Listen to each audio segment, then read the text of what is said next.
নেতা কর্মীদের খাওয়া দাওয়া, তাদের থাকা খাওয়া সবকিছুই আমরা দেখছি। এরপরে যদি আমরা ভোট না পাই তাহলে কিভাবে হবে স্যার বলেন? ভাই, আপনি তো ফেল করেননি, আপনাকে ফেল করানো হয়েছে। মানে বিষয়টা হচ্ছে আপনার মনটা তো উদার। আপনি টাকা বিলাতে চেয়েছেন ঠিকই মানুষকে, কিন্তু মানুষ কি টাকা পেয়েছে? আপনি ওনাদের দায়িত্ব দিয়েছেন 500 টাকা করে বিলি করতে, ওনারা মানুষকে দিয়েছে 200 টাকা, 300 টাকা পকেটেই ভরে রেখেছে। কি 300 পকেটে রাখছস? ঘটনা কি সত্য? স্যার, আমরা প্রত্যেক বাসায় গিয়ে গিয়ে টাকা বিতরণ করে আসছি। এরপরে যদি তারা ভোট না দেয় তাহলে কি আমাদের কিছু করা আছে স্যার বলেন? ওরা কি আর স্বীকার করবে? ওরা তো অস্বীকারই করবে।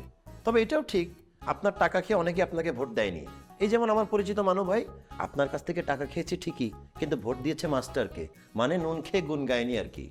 আমার টাকা খাইয়া আমার লোকে পল্টি। ভাইজান, আপনি পোল্ট্রি দেখছেন কি? আমি আপনাকে আপন মনে করি, আপনার জন্য মনে একটা আলাদা স্থান আছে দেখে আপনাকে শেয়ার করে ফেললাম। অন্য কেউ তো এই গোপন কথা আপনাকে বলবেন না। তবে আশা করি আপনি এই কথাটি কাউকে বলবেন না, প্লিজ।